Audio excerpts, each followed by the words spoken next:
Hey, this is Lex, and welcome to another episode of Lipstick and Liberation, a podcast where I, as a 40-year-old feminist, Black, talk about my experiences in this world and what I see for us moving forward as women.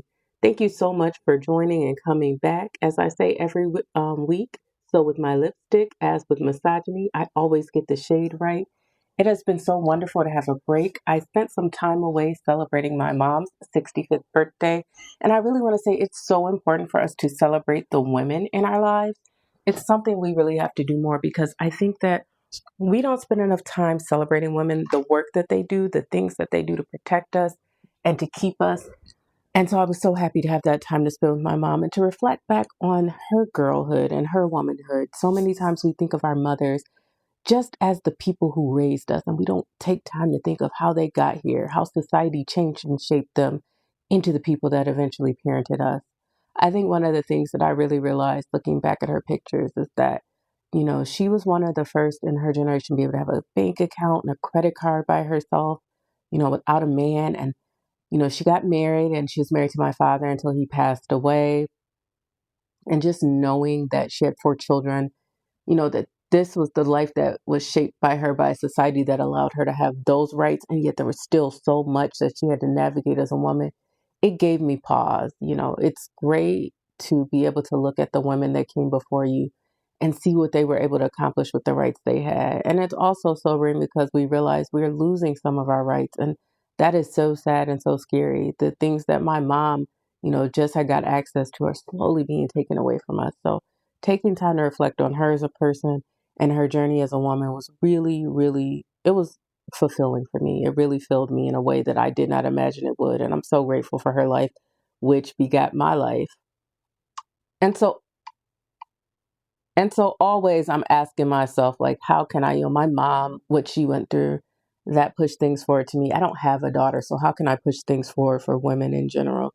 So, I came back to discuss more issues to hopefully enlighten you guys and share some perspectives that may be helpful for you.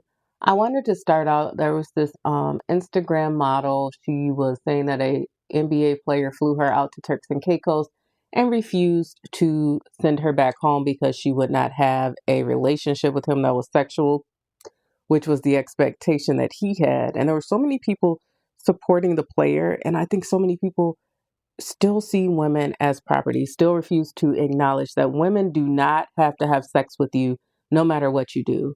Our vaginas are not something that you can purchase on Klarna with four easy payments and it's guaranteed. There's no guarantee. You need to approach, we need to be teaching our sons to approach and society.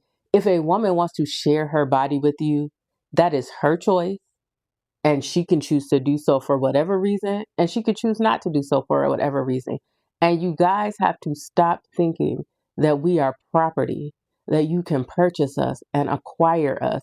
Even if you have a wife, you cannot have sex with your wife without your wife wanting to have sex with you. And it feels so crazy to have to continue to explain this to people. If you fly a woman out, she does not have to have sex with you. It doesn't matter what you say. Oh, well, what did she think she was coming out for? It doesn't matter. She could have wanted to have sex with you, got there, found you a little creepy, and determined she's not going to have sex with you. And if you're a decent person, you're not going to, if you had already paid for her way back, you're not going to take away her payment for her way back because she did not sleep with you. If you're not a decent person, you may do that. But understand that that's coercion. Understand that that is you thinking that you're supposed to have sex with somebody simply because you did something for them. And so many men think just being nice to women creates the environment, which means they're automatically going to have sex with them. And that's dangerous. That is rape culture. Women do not owe you sex no matter what you do. No matter what you do, a woman does not owe you her body. Getting access to our bodies is a privilege. And you do not get that privilege just because you made some payments towards something, because you bought something, you flew a woman out. If you're doing those things to get access to it, really sit down and ask yourself, where's your riz? Where's your ability to romance a woman, to treat a woman well outside of the money? Money is great, but even sex workers can tell you no. Even sex workers, if they don't feel safe, they have the right to tell you no. So we have to continue to drive that home. Women need to stop perpetuating this idea that getting flown out means you knew what was going to happen. That's the rape culture talking points right there. Oh, you knew what to expect. I can change my mind at any time. I could put on my lingerie, go to a man's house, and still be like, you know what? I'm not feeling the vibes. That is your right as a woman. And we need to be monitoring how we're talking about it as women too, because some of you guys are so male centered.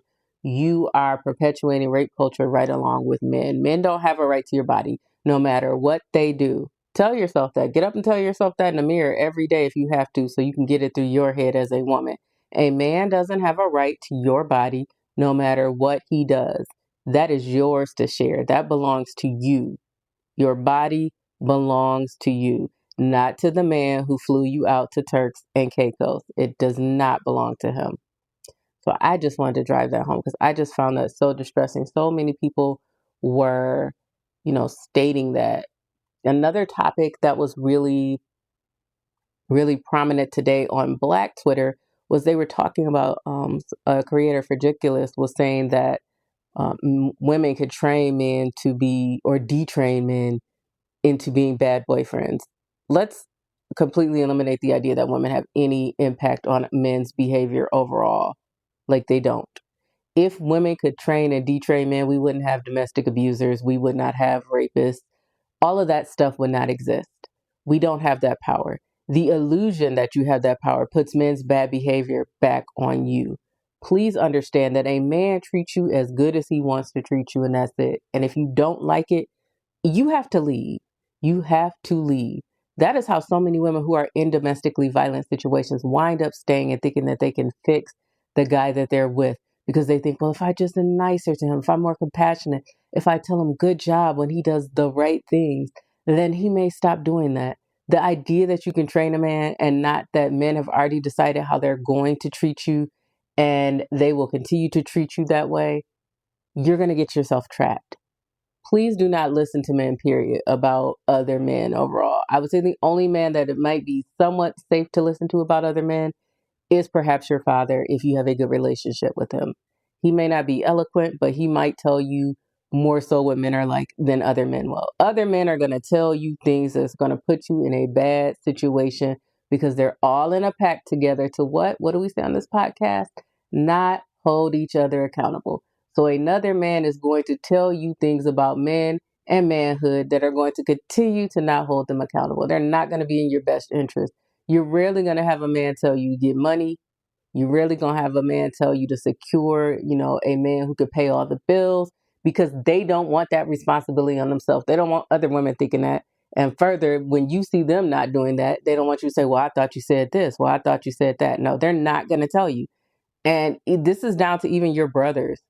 So many women get information from other men about how to deal with men and then wonder why it's unsuccessful. The best person to get information from on how to deal with men is a woman that you see has the outcomes that you want with dealing with men. A woman that has the lifestyle. If you want to be married to a man and a woman has that kind of relationship that you want, ask her and hope that she's honest. Hope she's not somebody that's like, oh, well, I got to keep up appearances. That is your best bet. Other than that, you're better off listening to Shira 7 and these women influencers if you want to know how to deal with men, because women are going to tell you, if they're honest, their real experiences with men, not what men say that they will do or say what's best to do, but what they actually do. So you guys got to realize that, like, up front, men are going to tell you stupid things to do in order to continue giving them chances to screw up because they rely on those. They rely on them. They won't make it to old age with a nurse to take care of them if you don't give them a bunch of chances to make mistakes and you don't say, well, what did I do that made him do this? They don't want to end up like Deion Sanders with, so having to get out here and pay women a lot of money to spend time with them as he has, because now he's blown through all his wives and now he doesn't have a bladder. And some people said he doesn't have toes. I don't know that to confirm that. Of course, I'm not in his socks, but now people are saying that she may be his goddaughter. So this is all rumor, just to be clear, but now you're out here looking for younger women to take care of you because your three wives didn't give you enough chances or try to figure out how to train you to be a better husband. Like these are the things that they're telling you are a good idea because it's good for them. That's it. It's not good for you. It's a good idea for them. So just keep that in mind. And moving forward politically, I want to talk about the attempts of MAGA to rebrand. I was in a discussion on Twitter today, and then Joe Walsh, who was formerly MAGA, formerly Tea Party, came up and he was stating that we need to back up off of Sydney Sweeney in this jeans issue. Now, when I first saw this commercial, I don't turn on the sound on a lot of things on Twitter because Twitter is just a hellscape. I'm mainly there for the people that I follow on Black Twitter, but the stuff going on white Twitter, it's a hellscape. So when I saw that Sydney Sweeney ad, I was like, you know what? I don't even know if I'm going to click on this. Then I did. I clicked on it. I was like, you know what? Let me see because I saw everybody was complaining about it. And it was way worse than I could have imagined. Like, I was like, oh, they're really taking it there. They're really going there. So I totally see what people are saying about this and why it's problematic. It makes total sense. We're talking about somebody being blue eyes, blonde hair, having good genes in the context of the climate that we're in right now. It's no. And the jeans are ugly. I mean, the outfit, the stuff they have her in isn't even cute. Like the ad doesn't even really seem to be about the jeans. That's the crazy part is like, if the outfits were cute, they have her in the most ill-fitting and weird stuff. It's not cute. It's nothing I don't think anybody would actually want to buy. I'm 40. Maybe that's in vogue now with the younger kids. I don't know. But to my eye, I think I'm decently fashionable. I didn't think it looked good. So I understand fully why people felt like it was propaganda. So for Joe Walsh to come on and then say, well, like, this is why white men are men. He just says men, but he means white men don't want to be the Democratic Party because of this woke stuff. Sir, the reason that you're here is because you didn't understand the dog whistles that led to Trumpism. You were one of the people supporting that Barack Obama needs to release his birth certificate. You were in the Tea Party. You are over here now saying, oh, you realized your mistake because you realized that you helped lead to the rise of Trump with promoting all his BS. And now, you don't agree with him on the policies about how he's treating immigrants and the Constitution. So now you're a Democrat because that's the best way to fight him. But then you come over here and you're telling us what we're doing wrong when you don't even fully understand what you did wrong that led to the rise of this person. You are still a part of the problem. You need to come over here and sit down and be quiet and learn. Like I talked about this earlier on my TikTok at Crazy Lexi Cool, that when I was homophobic in my 20s and I came out of that, when the trans movement started picking up again more publicly, we were talking about bathrooms and people, kids getting to choose their identity, I was quiet. I think I said one dumb thing and somebody corrected me on a news article and I was like, let me be quiet because I got the homophobia thing really wrong. Thanks, church. So let me be quiet so I can make sure that I don't harm other people unintentionally with this trans issue that is becoming more prominent. This stuff has always been going on, but then it had become, of course, more prominent in the news cycle. So I was quiet, understanding that I was part of the problem previously. So maybe I don't have all the answers yet. So let me be quiet was so key to me being less damaging the next time around. I hope that I don't understand. Well, I do understand because white men don't think that they need to come in and be quiet and listen. No matter what they've done, no matter what they've been a part of, they still have the answers. And that's Joe Walsh here. He was a part of the rise of MAGA, had a hand in helping to develop all of this, and still is coming to our party now and saying, oh, but this is what's wrong with your party. No, sir. You're here for reform. You have not been fully reformed. Just because you realize you were wrong on Trumpism, that doesn't mean that you know what's right over here. You don't. You could still be a part of another potential problem because of your white supremacy, because you think as a white man, the way you think is the right way and the American way. And that's how we got here. That's why we are here. And if you can't acknowledge that, then you don't need to be over here either. Like, I don't believe we can reform a lot of these people. If we're being honest, these people are 40, 50, 60. Think about the last time. I'm 40. I don't even want to learn too much more about new TVs. I force myself to learn about things that are going to be potentially harmful to others, like political issues and social issues, hence this podcast. I continue to push myself to learn about those things, but other things, I'm not as eager to learn as I get older. And that's the same for a lot of people when they get older who are not marginalized, especially white men, people whose opinions they've been told they've been right most of their lives. They're not motivated to learn new things. So if you left MAGA and you're coming over here to the left, we don't need your ideas. Quite honestly, we don't, because they're still bad ideas. You may have realized that Donald Trump probably did way too much for you. Maybe he did some things that you also didn't think were, good ideas. But you don't need to come over here telling us what we're doing wrong, because we didn't elect him. You did. You were part of that movement. So you need to sit down and be quiet, because you're wrong. We don't want to hear about what you think is wrong. We don't want to hear about, oh, well, this is too woke. You weren't woke enough. You weren't woke enough. That's why we have this country we had. That's why you guys flung this country into the sun, because we had a black president, because you weren't woke enough. So no, don't come over here and tell us that we're overreacting about the Sydney Sweeney jeans thing, which everybody isn't even talking about that. That's the reality. You're talking about a sect of people who have come to you and probably pointed it out. Probably people on the right, like, oh, Joe, now you're over there and this is what they're talking about. That's not even like a big deal. It's a topic to people on social media, but overall, our entire base of the party is not talking about that. Even though I think many of them know what's wrong with it, you're the person who still doesn't get what's wrong with it. And that's why you need to be quiet and listen. So if you're not prepared to be quiet and listen, don't join movements or claim that you're reformed or changed.